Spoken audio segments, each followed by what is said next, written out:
Welcome back. Unfortunately, wintertime and the holidays especially tend to be times of the year when abuse can run rampant.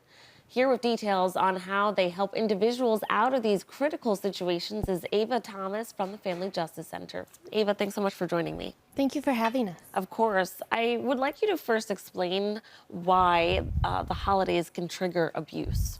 There are a lot of added stressors during the holiday time, so we take a look at the fact that children are often home during the holidays. We look at there's an increase in financial stressors. There's also things like traveling. Traveling alone in itself is a stressor, but then you add in the fact if a survivor is traveling out of state, they're out of their normal comfort zone, out of their normal resources and supports. And then also things like gift giving, and oftentimes that's a way for abusers to push the narrative that they're not worthy, you're not worthy of any type of gift, or if they're lavished with gifts, then oftentimes survivors have to pay for it later in some way, shape, or form. So holidays really become a way for abuse and power and control to just really be rampant. And I imagine alcohol too, alcohol intake during the holidays as well, right? Yes, thank you. Alcohol and substance use, especially with family gatherings, there's that increase. Nice. Okay.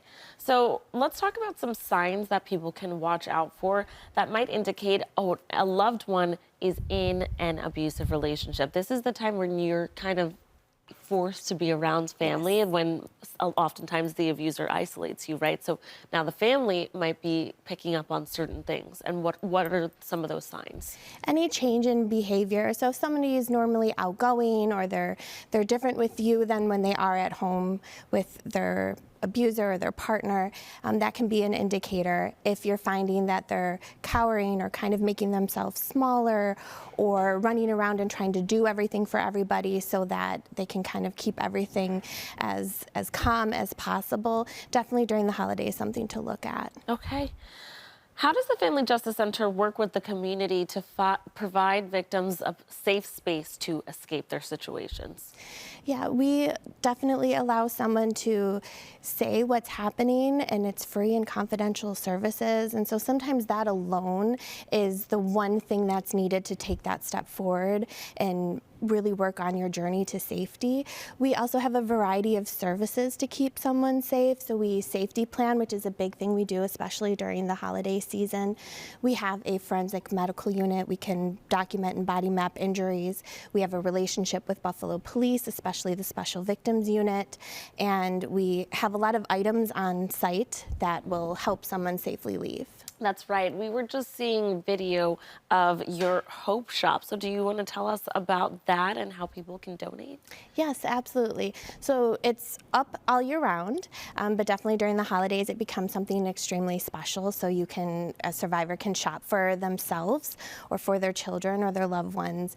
Again, that financial stressor that abusers like to really push that narrative, we can take over, and we have everything on site that someone can need to make a really beautiful, wonderful holiday. That's right, because financial abuse is a form of abuse in a relationship as well, right? Absolutely, yes. And so giving these victims a space where they're able to gain independence by getting the things that they need without having to pay for it is a huge step in helping them feel confident enough to really step away from that relationship, right? Yes, and we have it up even after the holidays. Like I said, it's all year round. So if there's the unfortunate event where the holiday is ruined and there are no presents or you have to flee, we have everything on site to make it a beautiful experience despite what's happening. Right, which makes sense because unfortunately, a lot of these people are fleeing with their children, right? You can't leave your children in that dangerous situation either.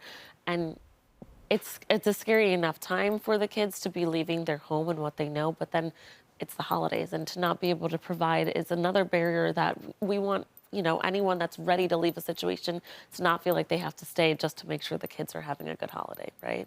Correct, Yeah. yes. Well, if someone at home is watching this right now and they are in an abusive relationship themselves, what would you say to encourage them to seek help?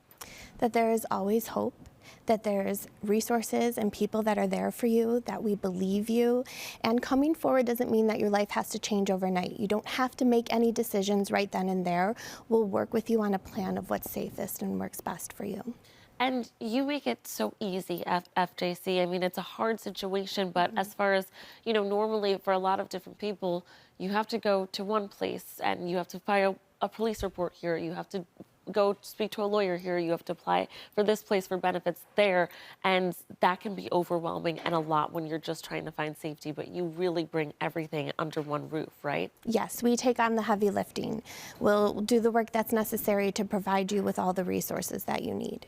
Where can our viewers go to learn more information about FJC and what you have to offer? They can go to our website, fjcsafe.org. They can call us or email us or stop in. Alrighty, thank you so much for coming in, Ava, and sharing more about what you do. Viewers, if you or a loved one needs help escaping an abusive situation, you can contact the Family Justice Center at the email or phone number on your screen, or like Ava just mentioned, visit fjcsafe.org. Thanks again for coming in and happy holidays. Thank you. Same to you.